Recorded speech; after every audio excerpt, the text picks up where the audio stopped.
ગુજરાતમાં છેલ્લા ઘણા સમયથી એવી ઘટનાઓ સામે આવી રહી છે કે જેમાં આપણે જોઈ રહ્યા છીએ કે આદિવાસી વિસ્તાર છે તે વિકાસથી વંચિત છે।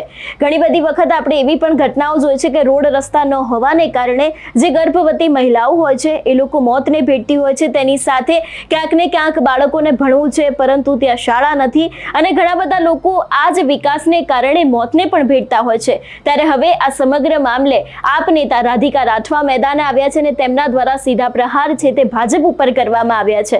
વિગતે ચર્ચા કરીએ સમગ્ર વિષયની। નમસ્કાર, હું હંસિની અને તમે જોઈ રહ્યા છો નિર્ભય ન્યૂઝ। ગુજરાતમાં સ્થાનિક સ્વરાજની ચૂંટણી આવી રહી છે અને આ જે ચૂંટણીની પહેલા આપણે જોતા આવ્યા છે કે આદિવાસી વિસ્તાર હોય કે પછી સૌરાષ્ટ્ર હોય, અત્યારે હાલ આ દરેક જગ્યાએ આપની ઇફેક્ટ જોવા મળી રહી છે। ધીરે ધીરે લોકો આપ તરફ જોડાઈ રહ્યા છે અને ઘણી બધી જગ્યાએ એવી પણ છે કે આમ આદમી પાર્ટી છોડીને લોકો ભાજપ અને કોંગ્રેસમાં પણ જોડાઈ રહ્યા છે। પરંતુ ક્યાંક ને ક્યાંક હવે રાધિકા રાઠવા છે એમના દ્વારા એવું કહેવામાં આવ્યું છે કે અત્યારે હાલ ગુજરાતમાં પરિવર્તનની જરૂર છે।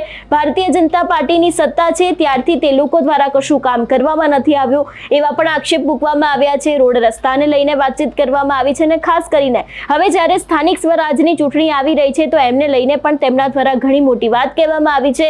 વધુમાં આ વિષયને લઈને રાધિકા રાઠવાએ શું કહ્યું સાંભળીએ। ચીમલી કાવરા એ પતાઈને આવી, સમય હરકું જ હતું પણ એ પતાઈને તરત દોડતી આવી તો બહુ ખાડા છે લા રસ્તા પર। પાનવડથી લઈને આવે મેં કંટાળી ગઈ। આપણે રોડ રોકવાનો એક કાર્યક્રમ કરવું પડશે એવું લાગે છે। કંટાળી ગઈ આજે તો।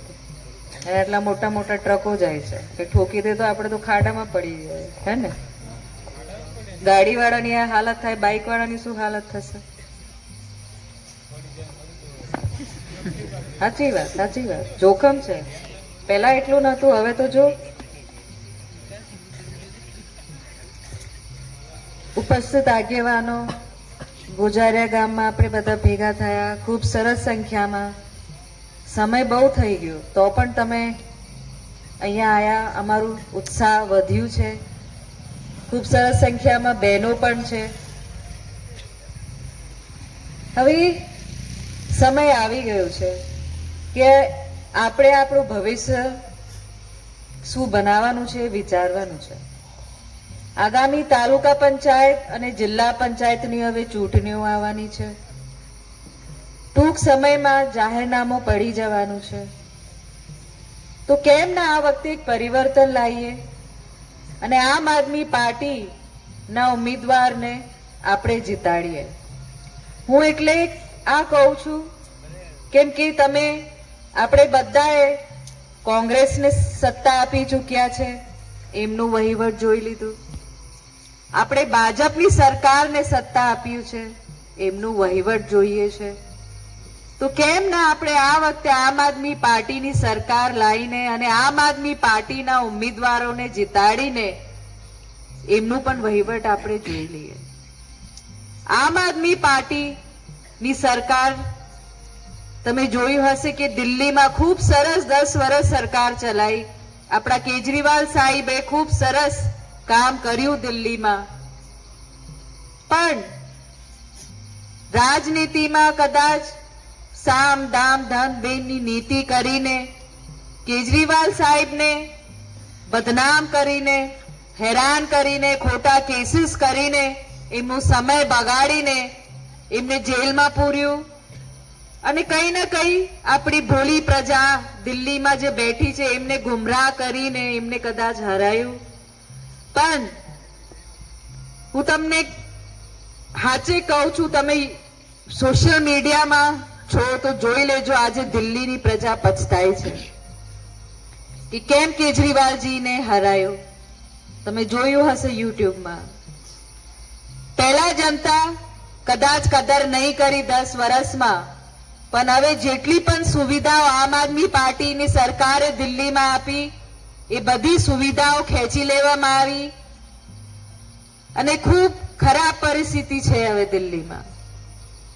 એવી જ રીતે ગુજરાતમાં આપણે કોંગ્રેસની સત્તા જોઈ, ભાજપની સત્તા જોઈ છે, પણ પ્રજાના પ્રશ્નો જ્યાં છે ત્યાં જ છે। હું તો એવું કહું છું પ્રજાના પ્રશ્નો તો વધારે ખરાબ થઈ ગયા છે। રોડ રસ્તાના ઠેકાણા નથી, શિક્ષણના ઠેકાણા નથી, રોજગારીના ઠેકાણા નથી. માણસને જીવવાનું તો કેવી રીતે જીવવાનું? હું મારી બહેનોને પૂછવા માંગુ છું, ત્યાં જે બેઠા છે, તમને ખૂબ ગયા ઇલેક્શનમાં જોર જોરથી આડીને કહેતા હતા કે તમને ફ્રીમાં ગેસ સિલિન્ડર આપીશું, યાદ છે? તમને ગેસ આપીશું, તમારા ઘરમાં ચૂલા સળગશે, તમારા આંખથી ધુમાડો નહીં નીકળે. હવે કઈ ગયું ગેસ સિલિન્ડર? આપે છે? ખાલી સિલિન્ડર પડેલું હશે બગલમાં, ખાલી. સાચી વાત? જે રીતે રાધિકા રાઠવાનું નિવેદન સામે આવ્યું છે ને ખાસ કરીને અત્યારે હાલ ડેડિયાપાડાના ધારાસભ્ય ચૈતર વસાવા છે, એ પણ આપણે જોતા આવ્યા છે કે અવારનવાર આદિવાસી સાથે જે અન્યાય થતો હોય એને લઈને મેદાને આવતા હોય છે, ત્યાંના જે વિકાસના પ્રશ્નો છે એને લઈને પણ તેઓ મેદાને આવતા હોય છે. ત્યારે હવે સ્થાનિક સ્વરાજની ચૂંટણી જ્યારે નજીકમાં છે, ચૂંટણીના ભણકારા વાગી રહ્યા છે, ત્યારે આ વખતના સ્થાનિક સ્વરાજની ચૂંટણીમાં શું ખરેખર જનતા દ્વારા પરિવર્તન લાવવામાં આવશે કે કેમ તે પણ જોવાનું રહેશે. તમારું શું માનવું છે આ વિષયને લઈને અમને કમેન્ટ કરીને ચોક્કસથી જણાવજો. તેની સાથે અમારી ચેનલ નિર્ભય ન્યૂઝને લાઇક, શેર અને સબસ્ક્રાઇબ કરવાનું ભૂલશો નહીં. નમસ્કાર.